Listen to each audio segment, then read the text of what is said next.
Hello, good morning dear student. Welcome to our channel Gayatri school Sanchi.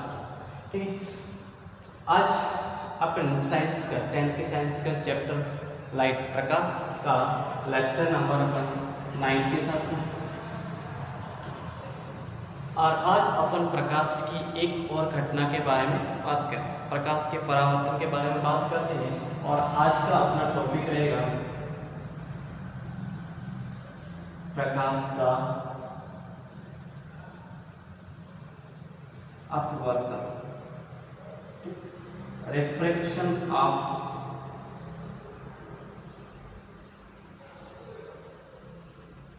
Light. अब प्रकाश का अपवर्तन भी एक प्रकाशीय घटना है।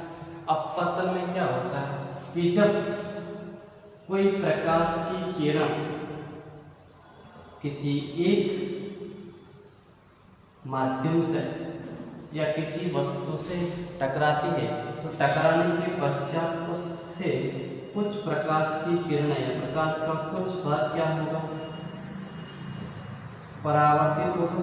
और कुछ भाग इसमें से क्या होता है, पारगमित या फिर इसको कहते हैं हम अपवर्तित होता। कि आपतित प्रकाश की या अपवर्तित प्रकाश और परावर्तित। आपतित प्रकाश जब किसी वस्तु पर गिरता है तो उसका कुछ पार्ट परावर्तित होगा, कुछ पार्ट अपवर्तित होता है और कुछ पार्ट ये अवशोषित भी करता है। इसके बारे में अपन अध्ययन नहीं करें। ठीक है, देखिए जब प्रकाश की किरण अब यहाँ से अगर मान लें कैसे एक सीधी रेखा, एक माध्यम होता है समांगी माध्यम। समांगी माध्यम का अर्थ है कि यहाँ से इससे ऊपर जितना भी इस मीडियम के अंदर कॉन्स्टिट्यूट है, जैसे कांच है तो पूर्ण सतह क्या होगा, कांच। और इस समांगी माध्यम के अंदर प्रकाश की किरणें होती है वो सीधी रेखा में गमन करती है। लेकिन जैसे ही माध्यम परिवर्तित होगा क्या होगा, माध्यम चेंज होगा। माध्यम चेंज होने के बाद प्रकाश की किरण है वो अपने पथ से कुछ विचलित हो जाती है। और इस विचलित हो जाने की घटना को ही अपन क्या कहते हैं, अपवर्तन कहते हैं। तो अपन परिभाषित कैसे करें कि जब प्रकाश की किरण, ये माध्यम अपन माने फर्स्ट और इसको माध्यम अपन माने second, medium first medium second. कि जब प्रकाश की किरण एक माध्यम से दूसरे माध्यम में गमन करती है तो वह दूसरे माध्यम में या दूसरे माध्यम की सतह से क्या होगी, अपने पथ से विचलित हो जाती है। और विचलित हो जाने की घटना को क्या कहते हैं, अपवर्तन कहते हैं। या फिर एक और, जब प्रकाश की किरण एक माध्यम से दूसरे माध्यम में जाती है तो दूसरे माध्यम में या दूसरे माध्यम की सतह से पश्चात वो अभिलंब से दूर या अभिलंब की ओर झुक जाती है। इस घटना को अपन क्या कहते हैं, प्रकाश का अपवर्तन कहते हैं। जैसे ये आपतित प्रकाश की किरण है, आपतित किरण। अपन परावर्तन के बारे में बात नहीं करेंगे। क्या ये कोण क्या कहलाता है, आई आपतन कोण। और यहाँ से अगर प्रकाश की किरण जाएंगी ऐसे या मानते हैं इस प्रकार होगी तो ये वाला कोण क्या कहलाता है, आर। और इसको अपन कहते हैं परावर्तन कोण। लगे यहाँ पे क्या करेंगे पड़ेगा, अपवर्तन कोण, refraction angle and incident angle. ठीक, ये मीडियम फर्स्ट है, इसका अपवर्तनांक म्यू1, इसका अपवर्तनांक म्यू2। अपवर्तनांक क्या होता है,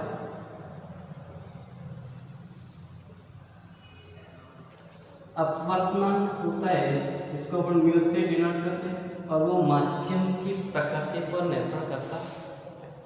अब अपवर्तनांक है वो माध्यम की प्रकृति, उसके तरंगदैर्ध्य, उसके रंग, उन सभी पर निर्भर करता। और अपवर्तनांक म्यू बराबर होता है प्रकाश का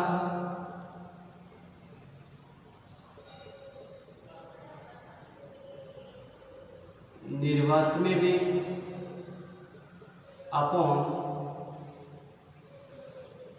प्रकाश का माध्यम में,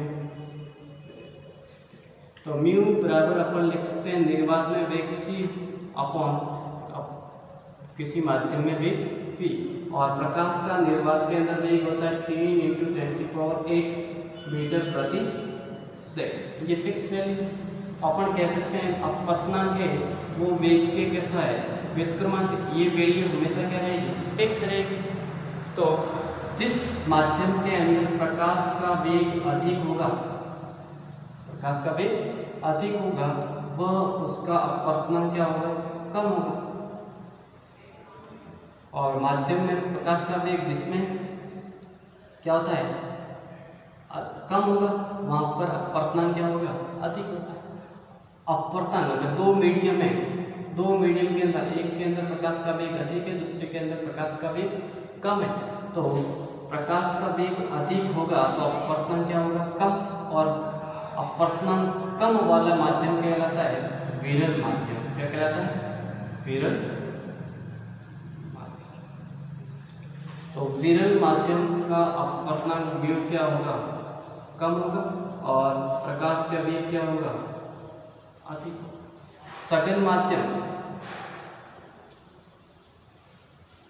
अपवर्तनांक अधिक होगा और वहां पर प्रकाश का वेग क्या होता है, कम होता है। ये विरल माध्यम, दूसरा सघन माध्यम। अब देखिए, जैसे प्रकाश की किरण एक माध्यम से दूसरे माध्यम में जाएगी तो प्रकाश की किरण की कौन कौन सी प्रॉपर्टीज के अंदर परिवर्तन आएगा। एक चीज है इसकी आवृत्ति में, जो प्रकाश की आवृत्ति होती है फ्रीक्वेंसी, फ्रीक्वेंसी के अंदर कोई परिवर्तन नहीं है। प्रति सेकंड इसके अंदर से गुजरने वाला प्रकाश होगा वो समान रहेगा, लेकिन इसकी तीव्रता, इंटेंसिटी, ये वेग, तरंग दैर्ध्य आदि क्या हो जाएंगे, परिवर्तित होते हैं। तीव्रता, वेग, तरंग दैर्ध्य परिवर्तित, लेकिन आवृत्ति क्या रहती है, सेम रहती है। किसमें, अपवर्तन के दौरान। ठीक है, तो यहाँ से क्या समझा, जब आप एक और परिभाषा देख सकते क्या, कि जब प्रकाश की किरण एक माध्यम से दूसरे माध्यम से या विरल माध्यम से सघन माध्यम के ओर जाती है तो क्या होगा, वो अभिलंब के साथ में या तो झुकेगी या अभिलंब के साथ में फैल जाती है या अधिक कोण बनाती हुई गुजरती हुई प्रतीत होती है। ठीक, अब अपन देखते हैं इसके नियम, अपवर्तन के नियम। इसको मिटा दिया जाए।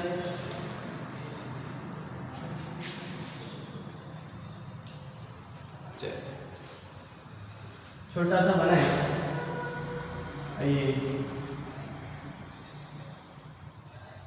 ये आई, ये आर, ये म्यू1 म्यू, अपवर्तन के mu one mu two, r i incident angle r. अपवर्तन के नियम पूछ लेता है। अपवर्तन का नियम में पहला क्या होगा कि आपतित किरण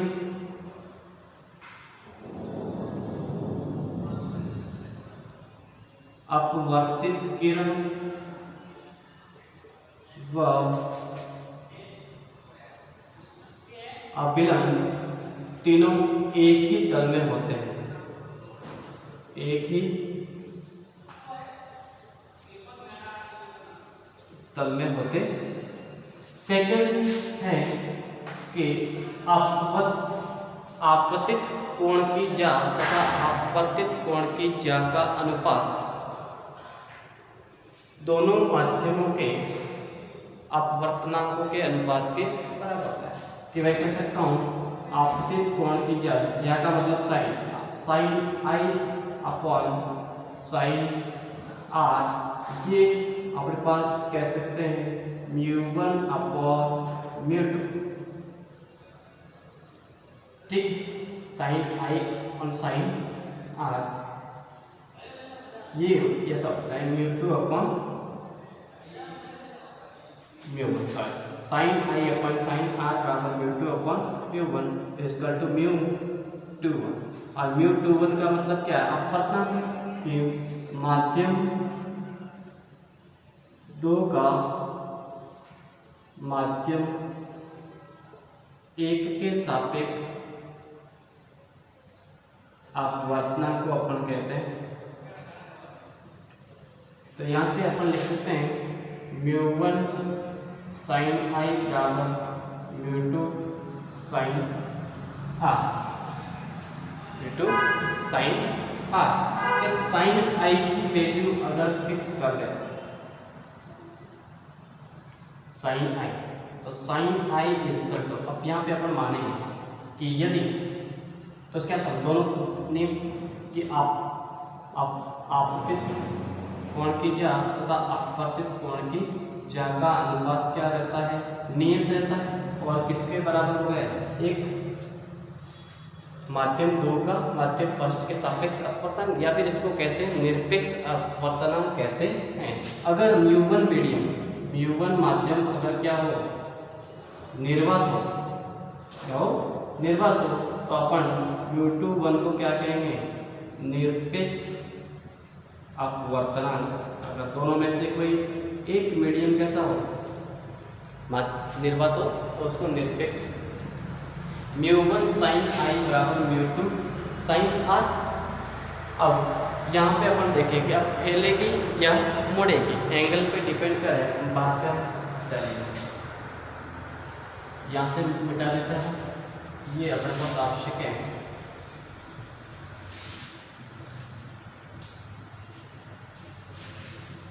पहली कंडीशन है कि यदि प्रकाश की किरण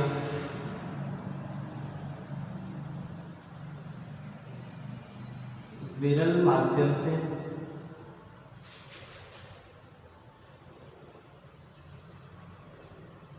सघन माध्यम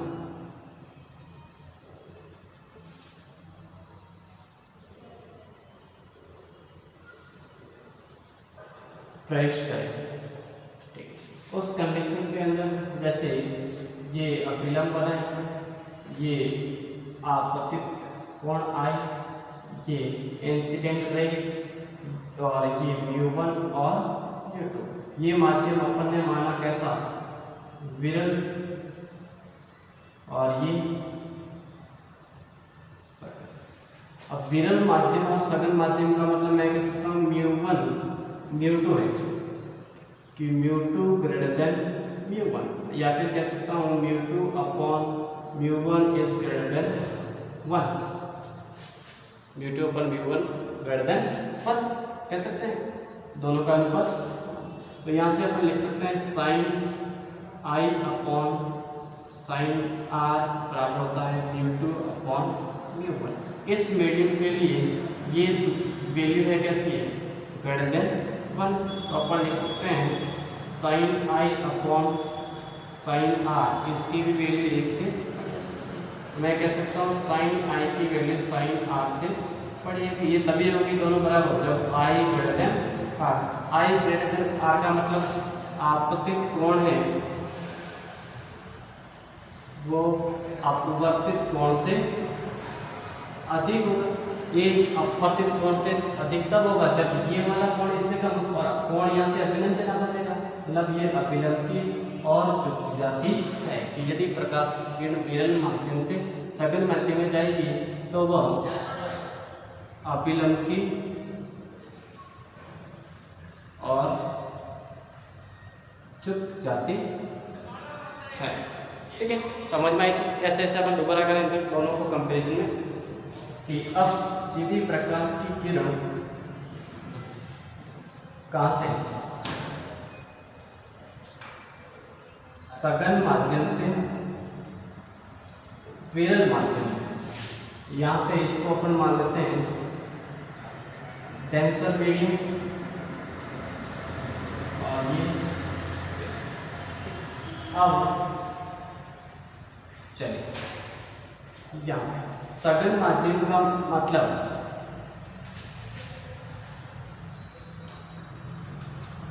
μ1 की वैल्यू μ2 से अधिक होगा। सघन माध्यम का अपवर्तनांक अधिक होगा विरल की तुलना में, तो यहाँ से μ2/μ1 इसकी वैल्यू 1 से कम होगी। तो अपन को स्नेल का नियम sin I/sin r = μ2/μ1, इसकी वैल्यू 1 से कम है, तो sin I/sin r less than 1, it means sin I less than sin r, I less than r। इसका मतलब क्या होगा, I less than मतलब ये अपवर्तित कोण है वो बड़ा होगा, कोण ग्रेटर देन आपतित कोण। इसका अर्थ क्या होगा, ये तभी बड़ा होगा जब ये अभिलंब से दूर हट जाती है, अभिलंब से दूर हट जाएगी। अतः अपवर्तन के पश्चात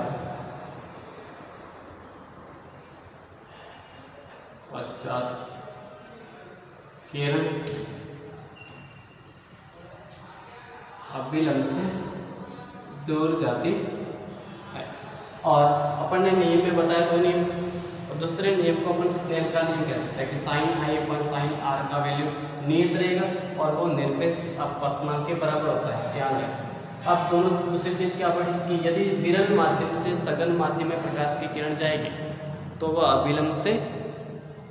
अभिलंब की ओर झुकेगी, और अगर सघन माध्यम से विरल माध्यम में जाएगी तो वह अभिलंब से दूर जाने की कोशिश करती है। ठीक है,